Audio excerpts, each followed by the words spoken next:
Hi and welcome to Twinkle Time Thoughts. കർഷകനും മൂർഖനും. ഇതൊരു വിശ്വാസത്തിൻ്റെ കഥയാണ്. ഒരിടത്ത് കാലിയ എന്നു പേരായ ഒരു കർഷകനുണ്ടായിരുന്നു. അയാൾ കഠിനാധ്വാനിയും വിശ്വസിക്കാൻ കൊള്ളാവുന്നവനുമായിരുന്നു. ഉപജീവനത്തിനായി തൻ്റെ കൃഷിയിടത്തിൽ അയാൾ അഹോരാത്രം പണിയെടുത്തു. അയാൾക്ക് കേശവ് എന്നു പേരായ ഒരു മകനുണ്ടായിരുന്നു. അവനും അച്ഛനെ ജോലിയിൽ സഹായിച്ചിരുന്നു. അയാളുടെ കൃഷിയിടത്തിൽ ഒരു ചിതൽപുറ്റുണ്ടായിരുന്നു. നിലമുഴുന്നതിന് തടസ്സമായി നിന്ന് അത് തട്ടിക്കളയുവാൻ അയാൾ തീരുമാനിച്ചു. അത് തട്ടിക്കളഞ്ഞ് തീരാറായപ്പോൾ ഒരു മൂർഖൻ പാമ്പ് അതിൽ നിന്നും വെളിയിലേക്ക് ഇഴഞ്ഞു വന്നു. പാമ്പിനെ കണ്ട അയാൾ ആദരപൂർവ്വം മുട്ടുകുത്തി നിന്ന് അതിനൊരു പാത്രത്തിൽ പാൽ നൽകിയ ശേഷം തൻ്റെ വീട്ടിലേക്ക് പോയി. പിറ്റേ ദിവസം അവിടെ എത്തിയ കാലിയ കണ്ടത് തൻ്റെ പാത്രത്തിൽ ഒരു സ്വർണ്ണ നാണയം കിടക്കുന്നതാണ്. നന്ദിപൂർവ്വം അയാൾ അതെടുത്തു വീട്ടിൽ പോയി. അന്നു മുതൽ എല്ലാ ദിവസവും അയാൾ ഒരു പാത്രം പാൽ അവിടെ പാമ്പിനായി വെച്ചു കൊടുക്കുവാൻ തുടങ്ങി. അടുത്ത ദിവസം ഓരോ സ്വർണ്ണ നാണയം അയാൾക്ക് ലഭിച്ചും പോന്നു. കൃഷി ആവശ്യത്തിനായുള്ള സാധനങ്ങൾ വാങ്ങുന്നതിനു വേണ്ടി ഒരിക്കൽ കാലിയയ്ക്ക് അടുത്തുള്ള പട്ടണത്തിലേക്ക് പോകേണ്ടതായി വന്നു. പാമ്പിന് വേണ്ടി പാൽ കരുതി വെച്ച് കൊടുക്കണമെന്ന് മകനോട് പറയുകയും ചെയ്തു.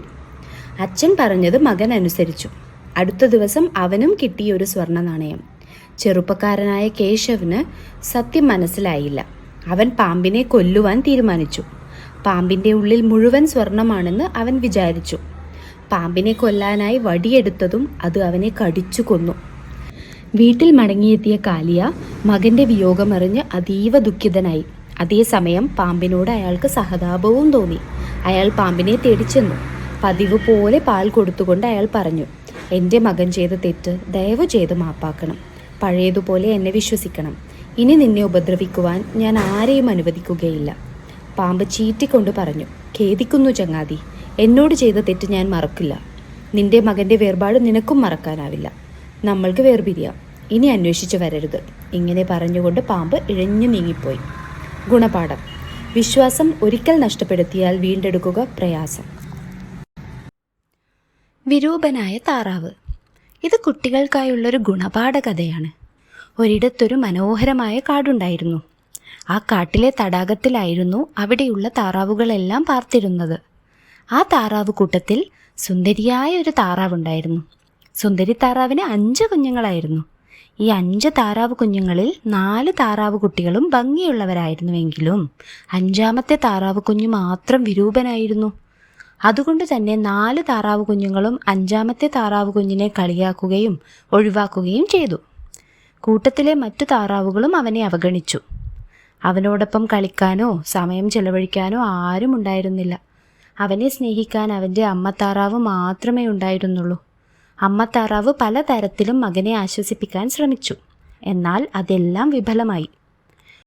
ഒരു ദിവസം വിരൂപനായ കുഞ്ഞു താറാവ് വെള്ളത്തിൽ തൻ്റെ പ്രതിബിംബം കണ്ടു. അവൻ്റെ വിരൂപ രൂപം കണ്ട അവൻ വളരെയധികം വിഷമിച്ചു. അവന് സ്വയം അവനോട് തന്നെ വെറുപ്പ് തോന്നി. എന്നിട്ട് അവൻ ഇപ്രകാരം വിലപിച്ചു, എന്നെ ആരും ഇഷ്ടപ്പെടാത്തത് ഞാനൊരു വിരൂപനായതുകൊണ്ടാണ്. വിരൂപനായ എന്നോട് അമ്മയൊഴികെ മറ്റാരും സംസാരിക്കുകയോ കളിക്കുകയോ ചെയ്യുന്നില്ല. ഞാൻ ഇങ്ങനെ ഇവിടെ കഴിയുകയാണെങ്കിൽ തീർത്തും ഒറ്റപ്പെടും. അങ്ങനെ ആ കുഞ്ഞു താറാവ് ദുഃഖം സഹിക്കാനാവാതെ തൻ്റെ വീട് വിട്ടു പോകാൻ തന്നെ തീരുമാനിച്ചു. വിരൂപനായ തന്നെ സ്നേഹിക്കുകയും മനസ്സിലാക്കുകയും ചെയ്യുന്ന ഒരിടം കണ്ടെത്തുകയായിരുന്നു അവൻ്റെ ലക്ഷ്യം. അങ്ങനെ അവൻ തൻ്റെ വീട്ടിൽ നിന്നും ദൂരെ മറ്റൊരു കാട്ടിൽ എത്തിച്ചേർന്നു. ആ കാട്ടിൽ അവന് താമസിക്കാൻ പറ്റിയ ഒരിടം അന്വേഷിച്ചു. അപ്പോഴാണ് ഒരു മുത്തശ്ശിയുടെ വീട് കുഞ്ഞു താറാവിൻ്റെ ശ്രദ്ധയിൽപ്പെട്ടത്. അവൻ ആ മുത്തശ്ശിയുടെ വീട്ടിലേക്ക് പോയി. ആ വീട്ടിൽ മുത്തശ്ശിയോടൊപ്പം ഒരു പൂച്ചയും കോഴിയും കൂടി ഉണ്ടായിരുന്നു. അവിടെ അവരോടൊപ്പം കുഞ്ഞു താറാവും താമസം തുടങ്ങി. എന്നാൽ അവിടെയും അവൻ സന്തോഷവാനായില്ല. പൂച്ചയോ കോഴിയോ ഒരിക്കലും അവനോട് സ്നേഹത്തോടെ പെരുമാറിയിരുന്നില്ല. സമയം കിട്ടുമ്പോഴെല്ലാം അവർ വിരൂപനായ താറാവ് കുഞ്ഞിനെ പരിഹസിച്ചു. അവിടെ നിന്നും നിരന്തരം പരിഹാസ്യനായ ആ താറാവ് മുത്തശ്ശിയുടെ വീട്ടിൽ നിന്നും രാത്രി ആരും അറിയാതെ പുറപ്പെട്ടു. മുത്തശ്ശിയുടെ വീട്ടിൽ നിന്നും കുഞ്ഞു താറാവ് എത്തപ്പെട്ടത് ഒരു കുറ്റിക്കാട്ടിലായിരുന്നു. അവിടെ ആരുടെയും കണ്ണിൽപ്പെടാതെ അവൻ ദിവസങ്ങളോളം കഴിഞ്ഞു. പകൽ മുഴുവൻ അവിടുത്തെ കുളത്തിൽ നീന്തി തുടിച്ചു. അവൻ ഒറ്റയ്ക്കായിരുന്നുവെങ്കിലും അവിടെ സന്തോഷവാനായിരുന്നു. ഇവിടെ വിരൂപനായതിൻ്റെ പേരിൽ എന്നെ പരിഹസിക്കാനോ കുറ്റം പറയാനോ ആരുമില്ല, താറാവ് സ്വയം പറഞ്ഞു. അങ്ങനെ ഇരിക്കെ ഒരു കർഷകൻ താറാവിനെ കാണാനിടയായി. അയാൾ താറാവിനെ തൻ്റെ വീട്ടിലേക്ക് കൊണ്ടുപോയി. എന്നാൽ വിരൂപനായതുകൊണ്ട് തന്നെ കർഷകന്റെ കുട്ടികൾ കുഞ്ഞു താറാവിനെ ഇഷ്ടപ്പെട്ടിരുന്നില്ല. മാത്രമല്ല, അവർ താറാവിനെ പതിവായി ഉപദ്രവിക്കുകയും ചെയ്തിരുന്നു. അവിടുത്തെ ജീവിതവും ബുദ്ധിമുട്ട് നിറഞ്ഞതായപ്പോൾ കുഞ്ഞു താറാവ് രാത്രിയിൽ ആരും അറിയാതെ അവിടെ നിന്നും രക്ഷപ്പെട്ടു. ഒരു ചതുപ്പ് നിലത്തിൽ എത്തിച്ചേർന്നു. ശൈത്യകാലത്ത് കൊടും തണുപ്പിലും അവൻ അവിടെ കഴിഞ്ഞു. ശൈത്യകാലം കഴിഞ്ഞ് വസന്തകാലം ആയപ്പോഴേക്കും അവന് വളരെയധികം സന്തോഷമായി. തനിക്കിഷ്ടം പോലെ കുളത്തിൽ നീന്താമല്ലോ. അപ്പോഴാണ് കുളത്തിൽ ഭംഗിയുള്ള അരയന്നങ്ങൾ നീന്തുന്നത് അവൻ്റെ ശ്രദ്ധയിൽപ്പെട്ടത്. വിരൂപനായ തന്നെ അവർ കളിയാക്കുമോ എന്നവൻ ഭയന്നു. ചിലപ്പോൾ അവർ തന്നെ സ്നേഹിച്ചാലോ എന്ന് കരുതി മടിയോടെ അവൻ കുളത്തിനടുത്തേക്ക് പോയി. അപ്പോൾ കുളത്തിൽ തൻ്റെ പ്രതിബിംബം കണ്ടവൻ ഞെട്ടിപ്പോയി. അവൻ വളരെയധികം സുന്ദരനായ ഒരു അരയന്നമായിരിക്കുന്നു. അപ്പോഴാണ് അവന് ചെറുപ്പത്തിൽ താൻ മറ്റു താറാവ് കുഞ്ഞുങ്ങളിൽ നിന്നും വ്യത്യസ്തനാകാനുള്ള കാരണം മനസ്സിലായത്. താനൊരു അരയന്നമായിരുന്നു, താറാവായിരുന്നില്ല. അവൻ വളരെ സന്തോഷത്തോടെ ആ അരയന്നങ്ങളുടെ അടുത്തേക്ക് പോയി. അവർ അവനെ തങ്ങളുടെ കൂട്ടത്തിൽ കൂട്ടുകയും അവനോടൊന്നിച്ച് കളിക്കുകയും ചെയ്തു. ഈ സമയം കുളത്തിനടുത്ത് കളിച്ചുകൊണ്ടിരുന്ന കുട്ടികൾ ഭംഗിയുള്ള അരയന്നങ്ങളെ കണ്ട് തുള്ളിച്ചാടി. അവർക്ക് കുളത്തിൽ പുതുതായി വന്ന അരയന്നത്തെ വളരെയധികം ഇഷ്ടപ്പെട്ടു. അവർക്കതിൻ്റെ സൗന്ദര്യത്തെ എത്ര വർണ്ണിച്ചിട്ടും മതിയായില്ല. അവർ അവനെ തന്നെ നോക്കി നിന്നു. അപ്പോൾ അവന് സ്വയം അഭിമാനം തോന്നി. വിരൂപനായതിൻ്റെ പേരിൽ തൻ്റെ സഹോദരങ്ങൾ ഉൾപ്പെടെ തന്നെ പരിഹസിക്കുകയും ഒറ്റപ്പെടുത്തുകയും ചെയ്ത താറാവ് ഇന്ന് എല്ലാവരും സ്നേഹിക്കുകയും ആദരിക്കുകയും ചെയ്യുന്ന ഒരു സുന്ദരനായ അരയന്നമായി മാറിയിരിക്കുന്നു.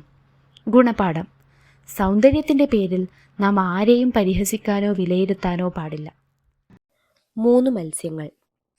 വളരെ കാലങ്ങൾക്ക് മുൻപ് ഒരു തടാകത്തിൽ 3 മത്സ്യങ്ങൾ ജീവിച്ചിരുന്നു. വളരെ സൗഹൃദത്തിലാണ് അവർ കഴിഞ്ഞു പോന്നിരുന്നത്. 3 പേരും വ്യത്യസ്ത സ്വഭാവക്കാരായിരുന്നു. ആദ്യത്തെ മത്സ്യത്തിൻ്റെ പേര് ഗോൾഡി എന്നും, രണ്ടാമത്തേതിൻ്റെ പേര് വൈറ്റി എന്നും, മൂന്നാമത്തേതിൻ്റെ പേര് ബ്രൗണി എന്നുമായിരുന്നു. ഗോൾഡി ബുദ്ധിമതിയും കുശാഗ്ര ബുദ്ധിക്കാരിയുമായിരുന്നു. വൈറ്റി മനോബലമുള്ളവളും വിധിയിൽ വിശ്വസിച്ചിരുന്നവളുമായിരുന്നു. ബ്രൗണി ഉദാസീനയായിരുന്നു. ഒരിക്കൽ 2 മീൻപിടുത്തക്കാർ തമ്മിലുള്ള സംഭാഷണം ഗോൾഡി കേൾക്കുവാനിടയായി. ഒന്നാമൻ പറഞ്ഞു, "ഈ തടാകത്തിൽ ധാരാളം മീനുകളുണ്ട്. നാളെ വന്ന് നമുക്കൊരു കൈ നോക്കാം ഇവിടെ." രണ്ടാമൻ, "ശരി ചങ്ങാതി, ഇന്ന് ആവശ്യത്തിന് നമുക്ക് കിട്ടിയിട്ടുണ്ട്. നാളെ നോക്കാം." ഗോൾഡി ധൃതിയിൽ സുഹൃത്തുക്കൾക്കരികിലെത്തി പറഞ്ഞു, "സുഹൃത്തുക്കളെ, നാളെ ഇവിടെ മീൻ പിടിക്കാൻ എത്തുന്ന 2 പേരുടെ സംഭാഷണം ഞാൻ കേട്ടു. നമുക്കിവിടെ നിന്ന് എങ്ങോട്ടെങ്കിലും രക്ഷപ്പെടാം." വൈറ്റി ചോദിച്ചു, "നീ കേട്ടത് ശരിക്കും സത്യമാണോ?" ഗോൾഡി പറഞ്ഞു, "സത്യമാണ് വൈറ്റി. എങ്കിൽ നമുക്കിവിടം വിട്ടുപോകാം." ഇവരുടെ സംഭാഷണം ശാന്തമായി കേട്ടുനിന്ന ബ്രൗണി പറഞ്ഞു, "ഇതെന്റെ ജന്മസ്ഥലമാണ്. ഞാൻ എങ്ങോട്ടും പോകുവാൻ ഉദ്ദേശിക്കുന്നില്ല." ഗോൾഡിയും വൈറ്റിയും തടാകത്തിന്റെ മറുഭാഗത്തേക്ക് പാഞ്ഞു. അടുത്ത ദിവസം മീൻപിടുത്തക്കാർ എത്തി വലയെറിഞ്ഞു. ബ്രൗണി അടക്കം ധാരാളം മത്സ്യങ്ങൾ വലയിൽപ്പെട്ടു. നിറഞ്ഞ മീൻകൂടകളുമായി അവർ സ്ഥലം വിട്ടു. തങ്ങളുടെ സുഹൃത്തിനെയും മീൻപിടുത്തക്കാർ കൊണ്ടുപോകുന്നത് കണ്ട ഗോൾഡിക്കും വൈറ്റിക്കും സങ്കടമടക്കുവാനായില്ല. സുഹൃത്തുക്കളുടെ വാക്കുകൾ കേട്ടിരുന്നുവെങ്കിൽ അവൾക്കും രക്ഷപ്പെടാമായിരുന്നു. ഗുണപാഠം: വൈകിയെടുക്കുന്ന തീരുമാനങ്ങളുടെ ഫലം പരാജയമാണ്. സൂത്രശാലിയായ കുറുനരി. ഒരിടത്ത് ഒരു കാട്ടിൽ തങ്ങളുടെ പുതിയ രാജാവിനെ തിരഞ്ഞെടുക്കുന്നതിനായുള്ള കനത്ത മത്സരം നടക്കുകയായിരുന്നു. പഴയ മൃഗരാജാവായ സിംഹം അസുഖം ബാധിച്ച് മരണാസന്നനായി കിടക്കുകയായിരുന്നു.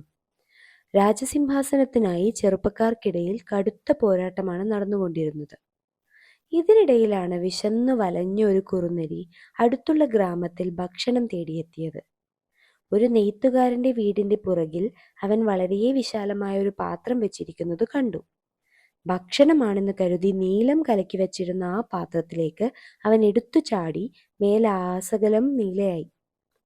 പുഴയിലെ വെള്ളത്തിൽ തന്റെ പ്രതിബിംബം കണ്ട അവൻ ചിന്തിച്ചു, മറ്റുള്ള മൃഗങ്ങളെ പേടിപ്പിക്കാമോ എന്നും ഞാനൊന്ന് നോക്കട്ടെ. കാട്ടിൽ പ്രവേശിച്ച കുറുനരി എല്ലാവരും തന്നെ ഭയക്കുന്നതായി മനസ്സിലാക്കി. അവൻ അവസരം മുതലാക്കിക്കൊണ്ട് മറ്റുള്ളവരോട് പറഞ്ഞു, "നോക്ക്, ഞാനാണ് നിങ്ങളുടെ പുതിയ രാജാവ്. ഇനി മുതൽ എല്ലാ ദിവസവും നിങ്ങൾ എനിക്ക് ഭക്ഷണവും വെള്ളവും എത്തിച്ചു തരണം. ഇനി മുതൽ എൻ്റെ വാക്കായിരിക്കും ഈ കാട്ടിലെ നിയമം." മറ്റു മൃഗങ്ങൾ തങ്ങളുടെ ഊഴപ്രകാരം അപ്രകാരം ചെയ്യുവാൻ തുടങ്ങി.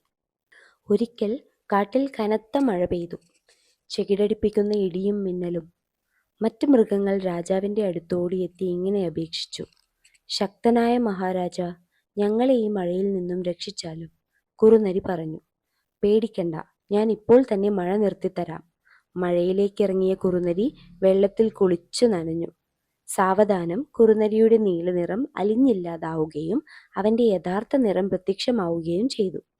മഴ നിർത്താനാവാതെ വന്ന അവൻ മറ്റുള്ളവരോട് പറഞ്ഞു: ഖേദമുണ്ട് സുഹൃത്തുക്കളെ. എന്നാൽ തുടരുവാൻ അനുവദിക്കാതെ മറ്റു മൃഗങ്ങൾ ഉച്ചത്തിൽ വിളിച്ചു പറഞ്ഞു: എടാ കള്ളക്കുറുനരി! അവൻ തന്റെ ജീവനും കൊണ്ടോടി രക്ഷപ്പെടേണ്ടതായി വന്നു. ഗുണപാഠം: കൗശലം അധികനാൾ വിജയിക്കുകയില്ല. ഭൂതവും കുരങ്ങന്മാരും. ബുദ്ധി ഉപയോഗിച്ച് ഏത് ദുഷ്കര സാഹചര്യവും എങ്ങനെ സാധ്യമാക്കാം എന്ന് കാണിച്ചു തരുന്ന ഗുണപാഠ കഥയാണിത്. പണ്ട് പണ്ട് ഒരു കാട്ടിൽ ഒരിക്കലും വറ്റാത്തൊരു തടാകമുണ്ടായിരുന്നു. നല്ല തെളിഞ്ഞ മധുരമുള്ള വെള്ളമായിരുന്നു അതിൽ. കാട്ടിലെ മൃഗങ്ങളെല്ലാം ആ തടാകത്തിൽ നിന്നുമായിരുന്നു വെള്ളം കുടിച്ചു പോന്നത്. അങ്ങനെയിരിക്കെ ഒരു ദിവസം ദാഹിച്ചു വലഞ്ഞെത്തിയ ദുഷ്ടനായൊരു ഭൂതം ആ തടാകത്തിൽ നിന്ന് വെള്ളം കുടിക്കുവാനിടയായി. ഭൂതത്തിന് സ്വാദിഷ്ടമായ വെള്ളവും മനോഹരമായ തടാകവും വളരെ ഇഷ്ടമായി. അവൻ അവിടെ സ്ഥിരതാമസമാക്കി. അടുത്ത ദിവസം വെള്ളം കുടിക്കുവാനെത്തിയ മൃഗങ്ങളെ അവൻ തടഞ്ഞു. ഇത് ഇന്നു മുതൽ എൻ്റെ സ്വന്തം തടാകമാണ്. മറ്റാരെങ്കിലും ഇതിൽ നിന്ന് വെള്ളം കുടിക്കാൻ വന്നാൽ ഞാൻ അകത്താക്കും. ഭൂതം താക്കീത് നൽകി. മൃഗങ്ങളെല്ലാം പേടിച്ച് തിരിച്ചുപോയി. അവരെല്ലാം വെള്ളം കിട്ടാതെ ദാഹിച്ചു വലഞ്ഞു. ആ കാട്ടിൽ ഒരു കുരങ്ങുകൂട്ടം പാർത്തിരുന്നു. തന്ത്രശാലിയായ ഒരു കുരങ്ങനായിരുന്നു അവരുടെ നേതാവ്.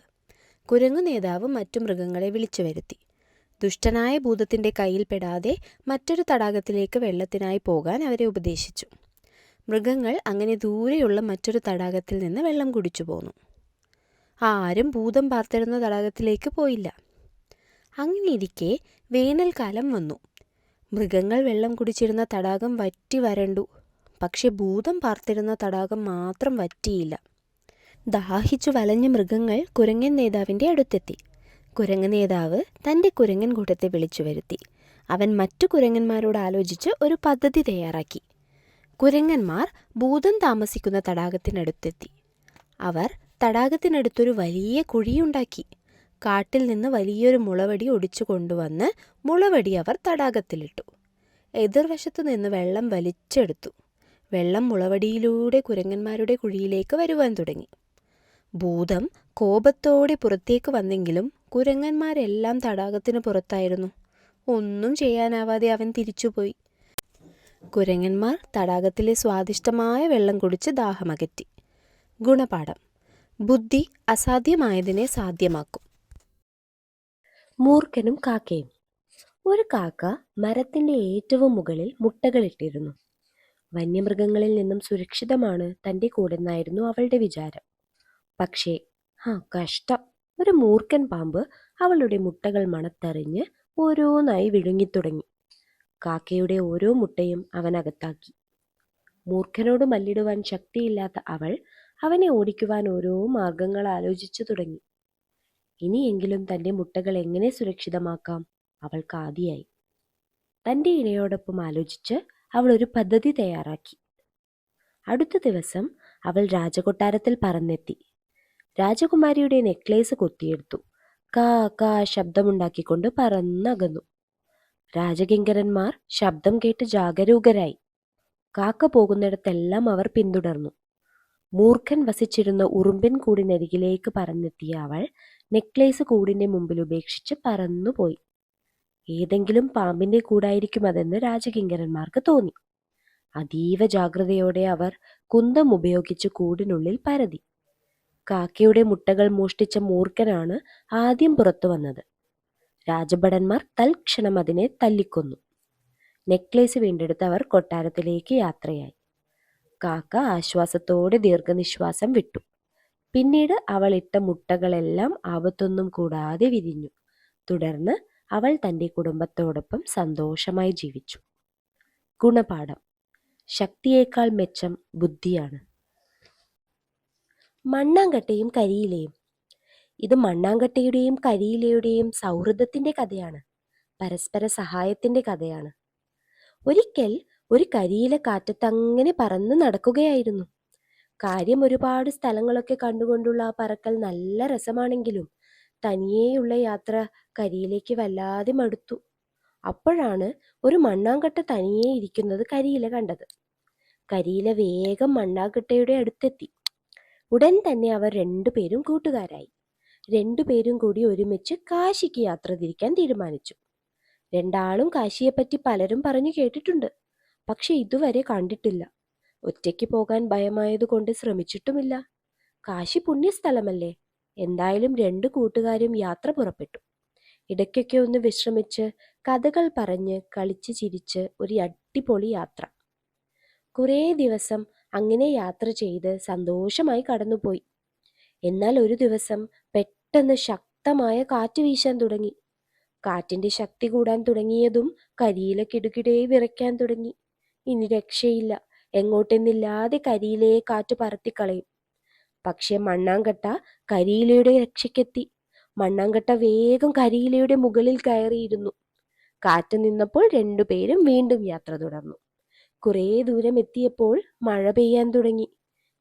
ഇത്തവണ മണ്ണാങ്കട്ടയാണ് പേടിച്ചത്. മഴ കൊണ്ടാൽ മണ്ണാങ്കട്ട അലിഞ്ഞില്ലാതാവില്ലേ? കരിയില എന്തു ചെയ്തെന്നോ? ഉടനെ മണ്ണാങ്കട്ടയുടെ മുകളിൽ കയറി ഒരു കുട പോലെ ഇരിപ്പായി. അങ്ങനെ മണ്ണാങ്കട്ട രക്ഷപ്പെട്ടു. മഴ തോർന്നപ്പോൾ വീണ്ടും അവർ യാത്ര തുടങ്ങി. പിന്നെയും കുറേ ദൂരം ആടിപ്പാടി രസിച്ച് അവർ യാത്ര ചെയ്തു. പെട്ടെന്നാണ് കാറ്റ് വീശാൻ തുടങ്ങിയത്. കാറ്റ് ശക്തിയാർജിച്ചതോടെ മഴയും ഒപ്പം എത്തി.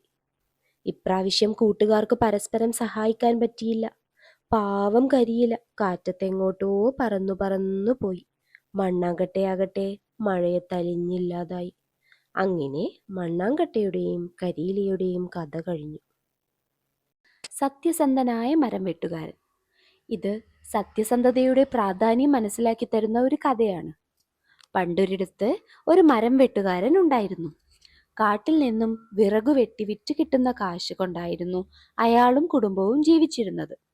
ദിവസവും രാവിലെ ഉണർന്ന് ആ മരം വെട്ടുകാരൻ അടുത്തുള്ള കാട്ടിൽ പോയി വിറക് വെട്ടിക്കൊണ്ടുവരും. എന്നിട്ട് ചന്തയിൽ കൊണ്ടുപോയി വിൽക്കും. അങ്ങനെയായിരുന്നു അയാൾ ഓരോ ദിവസത്തെയും ആഹാരത്തിനുള്ള വക കണ്ടെത്തിയത്. ഒരു ദിവസം പതിവ് പോലെ മരം വെട്ടുകാരൻ തന്റെ കോടാലിയുമായി കാട്ടിലേക്ക് പോയി. അവിടെ നദിക്കരയിൽ ഒരു ഒടിഞ്ഞു കിടന്ന മരം അയാളുടെ ശ്രദ്ധയിൽപ്പെട്ടു. അയാൾ അന്നത്തെ വിറക് അതിൽ നിന്നും വെട്ടിയെടുക്കാൻ തീരുമാനിച്ചു. അയാൾ മരം വെട്ടാൻ തുടങ്ങി. എന്നാൽ മരം വെട്ടിക്കൊണ്ടിരുന്നപ്പോൾ അയാളുടെ കയ്യിൽ നിന്നും കോടാലി തെറിച്ച് നദിയിലേക്ക് വീണു. നല്ല ആഴമുള്ള നദിയിലിറങ്ങി കോടാലി എടുക്കാൻ സാധിക്കുമായിരുന്നില്ല. മരം വെട്ടുകാരൻ വിഷമം സഹിക്കാനാവാതെ നദിക്കരയിലിരുന്ന് കരയാൻ തുടങ്ങി. ആകെ ഉണ്ടായിരുന്ന കോടാലിയും പോയി. ഇനി എങ്ങനെ ഞാൻ വീട്ടിലേക്ക് പോകും? അവിടെ ഭാര്യയും കുട്ടികളും വിശന്ന് ഞാൻ വരുന്നതും കാത്തിരിക്കുകയായിരിക്കും. പുതിയൊരു കോടാലി വാങ്ങാൻ കാശുമില്ല. ഇങ്ങനെ അയാൾ നദിക്കരയിൽ ഇരുന്ന് വിലപിച്ചു. അങ്ങനെ അയാൾ സമയം പോയത് പോലും അറിഞ്ഞില്ല. വൈകുന്നേരമായതും അയാൾ ദുഃഖവും അടക്കി തന്റെ വീട്ടിലേക്ക് പോകാൻ തുടങ്ങി. പെട്ടെന്ന് നദിയിലൊരു വെളിച്ചം കണ്ട് അയാൾ നോക്കി. നദിയിലൊരു ദേവത പ്രത്യക്ഷപ്പെട്ടു. അയാൾക്ക് തന്റെ കണ്ണുകളെ വിശ്വസിക്കാനായില്ല. ദേവത അയാളോട് ചോദിച്ചു, "നീ എന്തിനാണ് ഇങ്ങനെ വിഷമിച്ചിരിക്കുന്നത്?" അയാൾ നടന്ന സംഭവം ദേവതയോട് പറഞ്ഞു. മരം വെട്ടുകാരനോട് ഒരു നിമിഷം കാത്തു നിൽക്കാൻ പറഞ്ഞിട്ട് ദേവത അപ്രത്യക്ഷയായി. അയാൾ ദേവതയെയും കാത്ത് ആ നദിക്കരയിലിരുന്നു. ദേവത മടങ്ങി വന്നത് കയ്യിലൊരു സ്വർണക്കോടാലിയുമായിട്ടായിരുന്നു. ആ സ്വർണക്കോടാലി ദേവത മരം വെട്ടുകാരന് വെച്ചു നീട്ടി. അയാൾ പറഞ്ഞു, "ഇത് എന്റെ കോടാലിയല്ല." ദേവത വീണ്ടും അപ്രത്യക്ഷയായി. അടുത്തു തിരിച്ചു വന്നത് ഒരു വെള്ളിക്കോടാലിയുമായിട്ടായിരുന്നു. ഇത് കണ്ടതും മരം വെട്ടുകാരൻ ദേവതയോട് പറഞ്ഞു, "അയ്യോ, ഇതും എന്റെ കോടാലിയല്ല." ദേവത വീണ്ടും അപ്രത്യക്ഷയായി. ഇത്തവണ തിരിച്ചു വന്നപ്പോൾ കയ്യിലൊരു ഇരുമ്പ് കോടാലിയായിരുന്നു.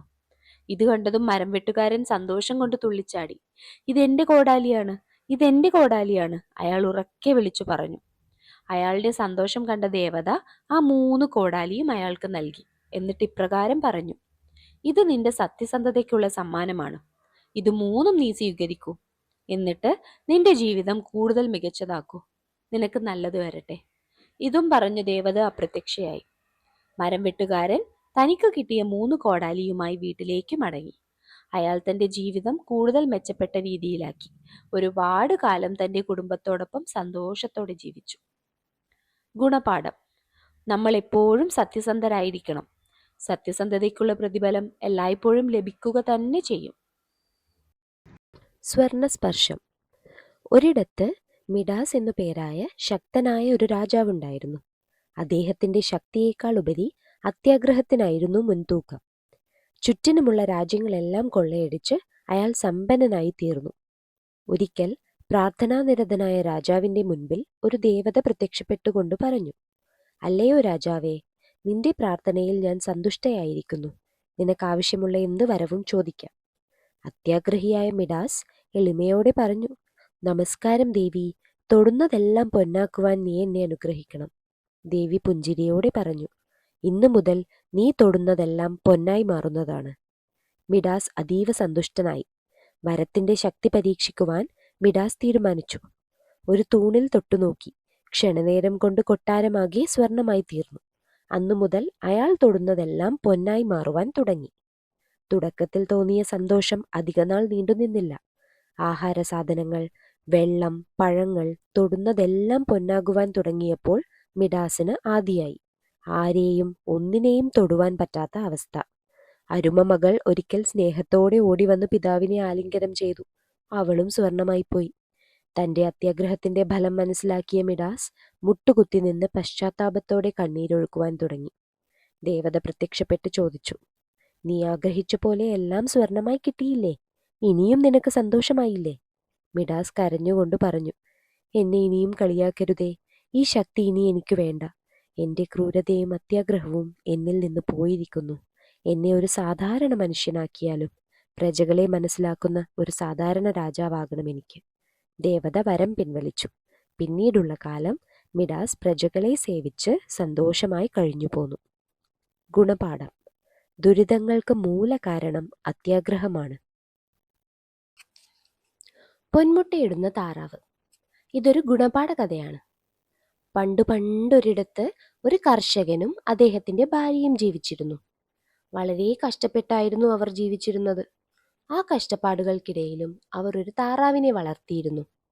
ആ താറാവിനെ അവർ വളരെയധികം സ്നേഹിച്ചു. അങ്ങനെ ഇരിക്കുമ്പോൾ ഒരു ദിവസം താറാവ് മുട്ടയിടാൻ തുടങ്ങി. കർഷകൻ താറാവിന്റെ മുട്ട കണ്ട് അത്ഭുതപ്പെട്ടു. സാധാരണ മുട്ടയ്ക്ക് പകരം ഒരു സ്വർണ്ണ മുട്ട കിടക്കുന്നു. ദിവസവും അങ്ങനെ ഓരോ സ്വർണ്ണമുട്ടകൾ ആ താറാവ് കർഷകന് നൽകി. അയാൾ ആ സ്വർണ്ണമുട്ടകൾ വിറ്റുകിട്ടിയ പണം കൊണ്ട് തന്റെ വീട് പുതുക്കാനും ജീവിതം മെച്ചപ്പെടുത്താനും തുടങ്ങി. ഒരു ദിവസം കർഷകന്റെ ഭാര്യ വിചാരിച്ചു, ഇങ്ങനെ ദിവസവും ഓരോ മുട്ട കിട്ടുന്നതിനു പകരം ഒരുമിച്ച് കുറേ മുട്ടകൾ കിട്ടിയിരുന്നെങ്കിൽ പ്രയോജനമാകുമായിരുന്നു. അവർ ആ കാര്യം തന്റെ ഭർത്താവിനെ അറിയിച്ചു. ആ കർഷകനും അത് അംഗീകരിച്ചു. തുടർന്ന് അവരിരുവരും കൂടി ഒരു പദ്ധതിയിട്ടു. താറാവിന്റെ വയറ് കീറുക. താറാവിന്റെ വയറ് കീറുമ്പോൾ അത് നിറയെ മുട്ടകൾ കാണും. അതൊരുമിച്ച് കൊണ്ടുപോയി വിറ്റ് കാശുണ്ടാക്കാം. അത്യാഗ്രഹികളായി തീർന്ന കർഷകനും ഭാര്യയും ഒന്ന് ചിന്തിക്കുക പോലും ചെയ്യാതെ ഒരു ദിവസം താറാവിന്റെ വയറ് കീറാൻ തന്നെ തീരുമാനിച്ചു. അവർ താറാവിന് ധാരാളം ധാന്യങ്ങൾ ഇട്ടുകൊടുത്തതിനു ശേഷം അതിനെ പിടിച്ചു. ഒരു കത്തി കൊണ്ട് അതിന്റെ വയറും കീറി. എന്നാൽ അവർ ഞെട്ടിപ്പോയി. ആ താറാവിന്റെ വയറിനകത്ത് സ്വർണ്ണമുട്ടകളൊന്നും തന്നെ ഉണ്ടായിരുന്നില്ല. കൂടാതെ ആകെ ഉണ്ടായിരുന്ന താറാവ് രക്തം വാർന്നു മരിക്കുകയും ചെയ്തു. ദിവസവും കിട്ടിയ ഒരു പൊന്മുട്ട മതിയാകാതെ അത്യാഗ്രഹം കാണിച്ച കർഷകനും ഭാര്യയ്ക്കും അങ്ങനെ ഉള്ളതും കൂടി നഷ്ടമായി. ഗുണപാഠം: അത്യാഗ്രഹം പലപ്പോഴും നമുക്കുള്ളതിനെ കൂടി ഇല്ലാതാക്കും. പ്രാവുകളും വേട്ടക്കാരനും. ഒന്നിച്ചു നിന്നാൽ എന്തും സാധ്യമാകുമെന്ന് കാണിച്ചു തരുന്നൊരു കഥയാണിത്. പ്രാവുകൾ കൂട്ടത്തോടെ വസിക്കുന്നവയാണ്. പ്രാവിനെ ഒറ്റയ്ക്ക് കാണുന്നത് അസാധാരണമാണ്. വേട്ടക്കാർക്കതറിയാം. അതുകൊണ്ട് തന്നെ പ്രാവിനെ പിടിക്കാൻ വല വയ്ക്കുമ്പോൾ വേട്ടക്കാർക്ക് പ്രാവുകളെ ധാരാളമായി ലഭിക്കാറുണ്ട്. ഇത് അത്തരത്തിലുള്ളൊരു കഥയാണ്. ഒരിക്കൽ ഒരു വേട്ടക്കാരൻ പ്രാവുകളെ പിടിക്കാനായി നെൽവയലിനരികിൽ ഒരു വല വിരിച്ചിരുന്നു. അടുത്തുള്ള ഒരു ആൽമരത്തിൻ്റെ ഉയർന്ന ഒരു ശിഖരത്തിൽ അയാൾ കാത്തിരുന്നു. ഉടൻ തന്നെ ഒരു കൂട്ടം പ്രാവുകൾ നെൽമണികൾ കൊത്തി തിന്നുവാനായി വയലിലേക്ക് പറന്നിറങ്ങി വന്നു. എല്ലാം വലയ്ക്കുള്ളിലായി. അടുത്തതെന്ത് സംഭവിക്കുമെന്നോർത്ത് എല്ലാവരും ഭയചകിതരായി. ആ കൂട്ടത്തിൽ ബുദ്ധിമാനായ ഒരു പ്രാവുണ്ടായിരുന്നു. അവൻ പറഞ്ഞു, ചങ്ങാതിമാരെ, നാം ഭയപ്പെടരുത്, ധീരരാകണം, നമുക്കൊന്നിക്കാം, അതിനുള്ള സമയമായിരിക്കുന്നു. നാം എല്ലാം ഒന്നിച്ചു പറന്നുയരുക, ഒരുമിച്ച് ചിറകടിക്കുക. ഇതും പറഞ്ഞുകൊണ്ട് സമർത്ഥനായ ആ പ്രാവ് തൻ്റെ ചിറകുകൾ ആഞ്ഞു വീശുവാൻ തുടങ്ങി. മറ്റുള്ളവരും ഒപ്പം ചേർന്നു. പെട്ടെന്നു തന്നെ അവയുടെ ചിറകടികൾക്ക് ഒരു താളം കൈവരികയും എല്ലാവരും ഒന്നിച്ചുയരുവാനും തുടങ്ങി. അവയുടെ ചലനങ്ങൾക്ക് വേഗതയേറിയപ്പോൾ വല നെടുകെ കീറിപ്പോയി. പ്രാവുകളെല്ലാം സ്വതന്ത്രരായി. അവർ സന്തോഷത്തോടെ പറന്നുപോയി. ഗുണപാഠം: ഐക്യമത്വം മഹാബലം. വിശ്വാസത്തിന്റെ വില മനസ്സിലാക്കി തരുന്ന ഒരു കഥയാണിത്. കാലങ്ങളായി ഒരു തിത്തിരപ്പക്ഷി മരത്തിന്റെ പൊത്തിൽ താമസിച്ചു വരികയായിരുന്നു. ഒരു ദിവസം തന്റെ താമസ സ്ഥലത്തെക്കുറിച്ചോർത്തു ഭീതി പൂണ്ട അവൻ മറ്റൊരു പാർപ്പിടം അന്വേഷിച്ചു പോയി. വളരെ ദൂരെ ഒരിടത്ത് വിളഞ്ഞു പാകമായ നെൽപ്പാടം കണ്ടു. ആഴ്ചകളോളം അവിടെ താമസമാക്കിയ അവൻ തിരികെ പോയില്ല. നെന്മണികൾ ആവശ്യത്തിന് കഴിക്കുവാൻ കിട്ടിയപ്പോൾ അവൻ കൂടുതൽ ആരോഗ്യവാനായി. ഇതിനിടയിൽ മരപ്പൊത്തൊഴിഞ്ഞു കിടക്കുന്നത് കണ്ട ഒരു മുയൽ അവിടെ താമസം ആരംഭിച്ചു. കുറെ നാളു കഴിഞ്ഞ് മടങ്ങിയെത്തിയ തിത്തിരപ്പക്ഷി കണ്ടത് തന്റെ കൂട്ടിൽ മുയൽ താമസം ആരംഭിച്ചിരിക്കുന്നതാണ്. തിത്തിരപ്പക്ഷി കോപം അടക്കാനാവാതെ ചോദിച്ചു, നീ ആരാണ്? നിനക്കിവിടെ എന്താണ് കാര്യം? മുയൽ പറഞ്ഞു, ഇതെന്റെ കൂടാണ്. ദിവസങ്ങളായി ഞാൻ ഇവിടെയാണ് താമസം. രണ്ടുപേരും തമ്മിലുള്ള തർക്കം മൂത്തു. അവസാനം അവർ ഒരു മധ്യസ്ഥനെ കണ്ടെത്തുവാൻ തീരുമാനിച്ചു. ഒരു കാട്ടുപൂച്ച ഇവരുടെ കലഹം കേട്ടുകൊണ്ടിരിക്കുകയായിരുന്നു. രണ്ടിനെയും കൊന്നു ശാപ്പിടുവാനായി കാത്തിരിക്കുകയായിരുന്നു അവൻ. മുന്നോട്ട് വന്നുകൊണ്ട് പൂച്ച പറഞ്ഞു, എന്താണ് ചങ്ങാതിമാരെ നിങ്ങളുടെ പ്രശ്നം? ഞാൻ സഹായിക്കണോ? തിത്തിരപ്പക്ഷിക്കും മുയലിനും തങ്ങളുടെ പൊതുശത്രുവാണതെന്ന് അറിയാമായിരുന്നു. എങ്കിലും അവർ അവനെ സമീപിച്ചു. രണ്ടുപേരും അടുത്തെത്തിയപ്പോൾ കാട്ടുപൂച്ച ചാടി വീഴാൻ തയ്യാറായി. ഒരു മുരൾച്ചയോടെ അവൻ എടുത്തു ചാടി. രണ്ടുപേരും ജീവനും കൊണ്ട് രണ്ടു വഴിക്കോടി. എന്നിരുന്നാലും കാട്ടുപൂച്ചയുടെ കൂർത്ത നഖങ്ങളിൽ നിന്നും പല്ലുകളിൽ നിന്നും അവർക്ക് രക്ഷപ്പെടാനാകുമോ എന്ന് ആർക്കറിയാം? ഗുണപാഠം: വിശ്വസിക്കാൻ കൊള്ളാത്തവരെ വിശ്വസിക്കരുത്. ഉറുമ്പും പ്രാവും. ഇത് കുട്ടികൾക്കായുള്ളൊരു ഗുണപാഠ കഥയാണ്. പണ്ടൊരു കാട്ടിൽ ഒരു കുഞ്ഞനുറുമ്പുണ്ടായിരുന്നു. അത് കാട്ടിലൊക്കെ കളിച്ചുല്ലസിച്ച് സന്തോഷത്തോടെ ജീവിച്ചു. അങ്ങനെ ഇരിക്കുമ്പോഴാണ് വേനൽക്കാലം വന്നത്. കുഞ്ഞനുറുമ്പും മറ്റു മൃഗങ്ങളുമെല്ലാം വേനലിന്റെ ചൂട് അസഹനീയമായപ്പോൾ നദിയുടെയും പുഴയുടെയും കുളത്തിന്റെയും തീരത്തൊക്കെ അഭയം തേടി. കുഞ്ഞനുറുമ്പ് ചൂട് കുറയ്ക്കുന്നതിനായി ഒരു പുഴയുടെ തീരത്തെത്തി. പുഴയിലിറങ്ങിയ കുഞ്ഞനുറുമ്പ് പെട്ടെന്ന് കാല് വഴുതി വെള്ളത്തിൽ വീണു. ഈ സമയം പുഴയുടെ തീരത്തുള്ള ഒരു മരത്തിന്റെ ചില്ലയിൽ സുന്ദരിപ്രാവ് ഇരിക്കുന്നുണ്ടായിരുന്നു. കുഞ്ഞനുറുമ്പ് വെള്ളത്തിൽ വീഴുന്നത് കണ്ട സുന്ദരിപ്രാവ് ഉടൻ തന്നെ മരത്തിൽ നിന്ന് ഒരു ഇല കൊത്തിയെടുത്ത് ഉറുമ്പിനിട്ടു കൊടുത്തു. കുഞ്ഞനുറുമ്പ് ഇലയിൽ കയറി രക്ഷപ്പെട്ടു. തന്റെ ജീവൻ രക്ഷിച്ച സുന്ദരിപ്രാവും ഉറുമ്പും പെട്ടെന്നു തന്നെ കൂട്ടുകാരായി. ദിവസവും വൈകുന്നേരങ്ങളിൽ അവർ പുഴക്കരയിൽ ഒത്തുകൂടി. വേനൽക്കാലവും കടന്നുപോയി. എന്നാലും ഉറുമ്പ് തന്റെ സുഹൃത്തിനെ കാണാനായി പുഴക്കരയിൽ പതിവായി എത്തുമായിരുന്നു. അങ്ങനെ ഇരിക്കുമ്പോൾ ഒരു ദിവസം ഒരു വേട്ടക്കാരൻ ആ പുഴക്കരയിൽ എത്തി. അയാൾ സുന്ദരിപ്രാവിനെ കാണാനിടയായി. വേട്ടക്കാരൻ തന്റെ കയ്യിലിരുന്ന തോക്കെടുത്ത് പ്രാവിനെ ഉന്നം വെച്ചു. ഈ സമയം അവിടെ എത്തിയ കുഞ്ഞനുറുമ്പ് ഇത് കണ്ടു. അവൻ ഉടനെ തന്നെ തന്റെ സുഹൃത്തിനെ രക്ഷിക്കാനായി ആ വേട്ടക്കാരന്റെ കാലിൽ സർവ്വശക്തിയും എടുത്തൊരു കടി വെച്ചു കൊടുത്തു. വേട്ടക്കാരന് തന്റെ ഉന്നം പിഴച്ചു. അയാൾ വേദന കൊണ്ട് നിലവിളിച്ചു. എന്നാൽ വെടിയുടെ ശബ്ദം കേട്ട് അപകടം മനസ്സിലാക്കിയ സുന്ദരിപ്രാവ് അവിടെ നിന്നും പറന്നുപോയി. വേട്ടക്കാരൻ പോയതിനു ശേഷം തിരിച്ചു വന്ന സുന്ദരിപ്രാവ് തന്റെ ജീവൻ രക്ഷിച്ച കുഞ്ഞനുറുമ്പിന് നന്ദി പറഞ്ഞു. നല്ല കൂട്ടുകാരായി അവർ പിന്നെയും ഒരുപാട് നാൾ ആ കാട്ടിൽ താമസിച്ചു. ഗുണപാഠം: നമ്മൾ ചെയ്യുന്ന നല്ല പ്രവൃത്തിയുടെ ഫലം എപ്പോഴായാലും തിരിച്ചു കിട്ടുക തന്നെ ചെയ്യും. Thank you for watching. Please like, subscribe our channel.